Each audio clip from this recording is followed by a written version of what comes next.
Hello दोस्तों, कैसे हैं आप लोग। दोस्तों मैं उम्मीद करता हूं आप लोग बहुत ही अच्छे होंगे। तो चलिए आज बहुत ही शानदार क्वेश्चंस लेके हैं। और दोस्तों मैं बता दूं, कल तक हुआ था दोस्तों क्वेश्चन नंबर 10 तक। आज आइए दोस्तों क्वेश्चन नंबर 11 देखा जाए। ध्यान दीजिए दोस्तों, कह रहा है रिक्त स्थानों की पूर्ति कीजिए। ठीक है, इसमें खाली स्थान भरना है। ठीक है दोस्तों, चलिए ध्यान दीजिए। पहला क्वेश्चन है हमारा, यदि cos थीटा इक्वल टू √3/2 हो तो थीटा का न्यूनतम धन मान क्या होगा। तो जरा ध्यान दीजिएगा दोस्तों, देखिए क्या कह रहा है, cos थीटा इक्वल टू √3/2 हो तो हम देखेंगे दोस्तों cos थीटा √3/2 किसका मान होता है। तो हम जानते हैं दोस्तों 30 अंश का मान होता है। तो यहाँ क्या भर देंगे, 30 अंश। ठीक है, चलिए ध्यान दीजिए। यदि sin थीटा इक्वल टू 1/√2 हो तो 0 से 90 के बीच थीटा का मान क्या होगा। इसमें क्या करें, sin थीटा इक्वल टू 1/√2 हो तो हम जानते हैं दोस्तों 1/√2 किसका मान होता है, sin 45 अंश का। तो यहाँ क्या भरेंगे, sin 45 अंश। ठीक है, चलिए क्वेश्चन नंबर तीसरा है, यदि √3 tan थीटा इक्वल टू 1 हो तो थीटा का मान क्या होगा। अब जरा ध्यान दीजिए, इसको कैसे सॉल्व करेंगे। क्या कह रहा है, √3 tan थीटा इक्वल टू 1, तो 10 को बाहर निकाल दीजिए। तो ये हो जाएगा tan थीटा इक्वल टू, यहाँ गुना है इधर आएगा भाग बन जाएगा, तो 1/√3। अब 1/√3 किसका मान होता है, तो tan 30 अंश का मान होता है। किसका मान होता है, tan 30 अंश का। तो यहाँ क्या भर देंगे, tan 30 अंश। ठीक है, चलिए आगे चलते हैं।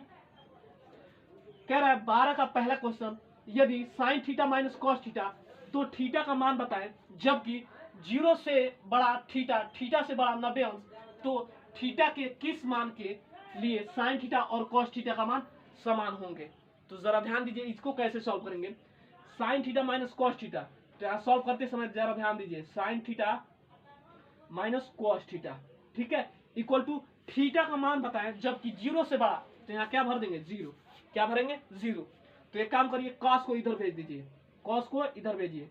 तो sin थीटा बटा cos थीटा।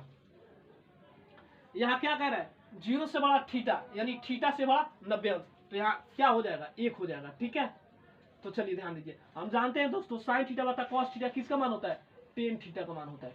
tan theta 1। ठीक है, अब जरा ध्यान दीजिए, tan थीटा 1, अब tan किसका मान होता है 1, tan 45 अंश का। तो यहाँ क्या भर देंगे, tan 45 अंश। ये हमारा आंसर होगा। ठीक है, यहाँ क्या कह रहा है, cos थीटा का मान समान होंगे, यानी दोस्तों tan 45 अंश के मान समान होंगे। ठीक है, चलिए अगला क्वेश्चन पे चलते हैं। ये क्वेश्चन बहुत ही शानदार है, चलिए ध्यान दीजिए। कह रहा है यदि sin theta a minus B equal to 1/2 comma cos theta a plus B equal to 1/2, जबकि 0 से बड़ा a प्लस बी और इससे बड़ा 90 अंश, ठीक है, कमा a से छोटा b, तो a और b का मान क्या होगा। तो जरा ध्यान दीजिए, इसको सॉल्व कैसे करेंगे।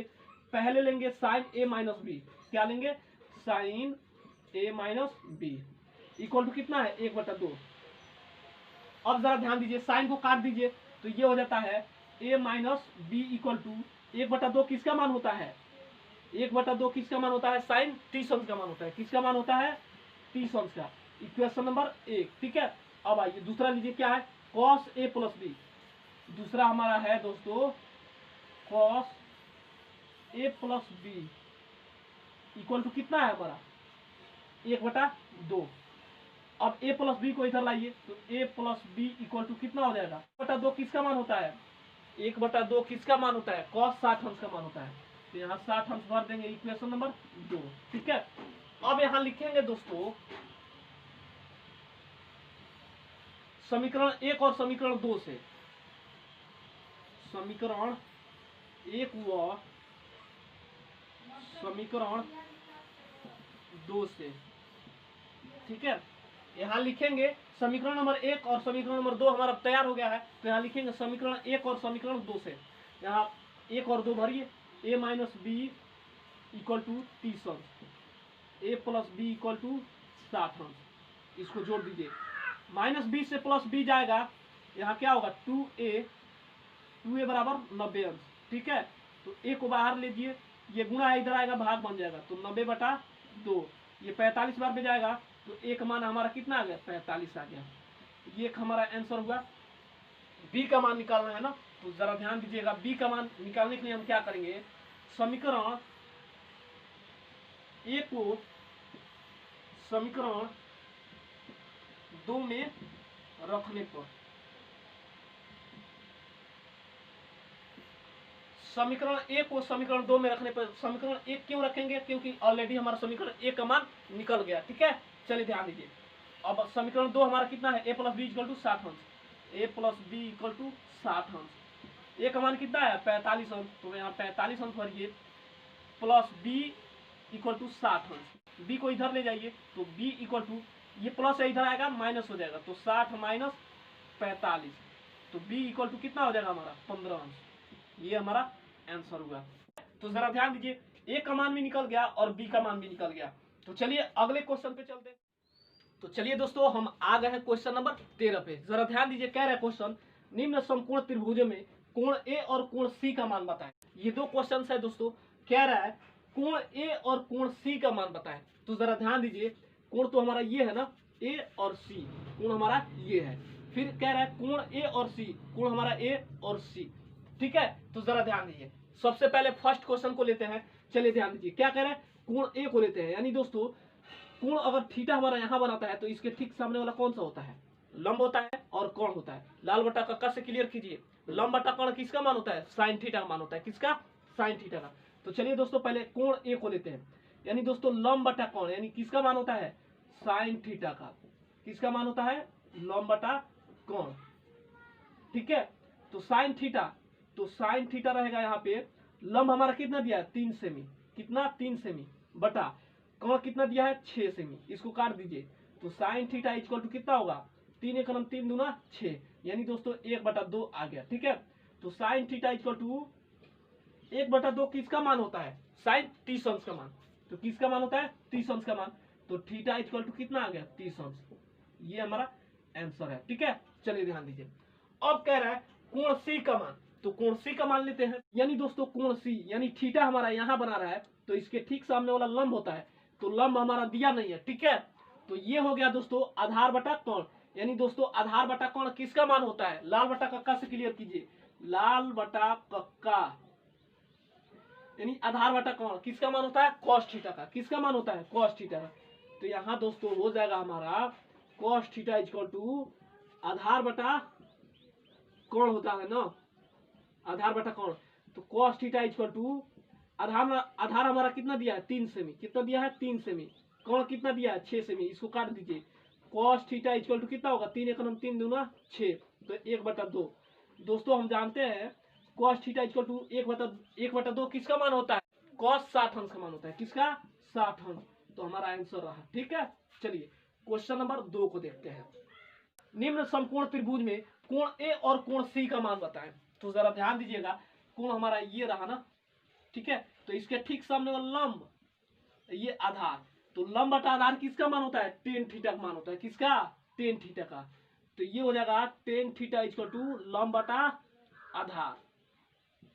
ठीक है, तो टेन थीटा इक्वल टू लंब हमारा कितना दिया है 1 सेमी, आधार कितना दिया है √3 सेमी। ठीक है, तो हम जानते हैं दोस्तों 1/√3 किसका मान होता है, 10 30 अंश का मान होता है। किसका मान होता है, 10 30 अंश का मान होता है। ये हमारा आंसर होगा। चलिए कोण सी के लिए लेते हैं। कोण सी, तो कोण सी इसके ठीक सामने वाला लंब बटा आधार, लंब बटा आधार, तो लंब बटा आधार किसका मान होता है, लंब बटा आधार 10 ही का मान होता है। 10 थीटा इक्वल टू कौन सा होता है, लंब बटा आधार। ठीक है, तो 10 थीटा लंब हमारा कितना दिया है √3 सेमी बटा आधार 1 सेमी। तो हम जानते हैं दोस्तों 10 थीटा √3 बटा 1 किसका मान होता है, 10 60 अंश का मान। किसका मान होता है, 10 60 अंश का मान। ये हमारा आंसर होगा। चलिए दोस्तों क्वेश्चन नंबर 13 का बी देखा जाए। तो चलिए दोस्तों हम आ गए हैं क्वेश्चन नंबर 13 के बी पे। तो जरा ध्यान दीजिएगा, ये क्वेश्चन बहुत ही शानदार है। कह रहा है दोस्तों बगल में दिए गए संपूर्ण त्रिभुज में भुजा क्यू आर और पी आर की लंबाई बताएं। दोस्तों जरा ध्यान दीजिएगा, एक मान ऑलरेडी दे रखा है, यानी दोस्तों पी क्यू का मान दे रखा है, लेकिन यहाँ कह रहा है क्यू आर, यानी दोस्तों क्यू आर और पी आर का मान बताना है। दोस्तों या फिर एक काम कीजिए, या तो लंब को निकालिए तो लंब बटा आधार हो जाएगा, या फिर कोण को निकालिए तो लंब बटा कोण हो जाएगा।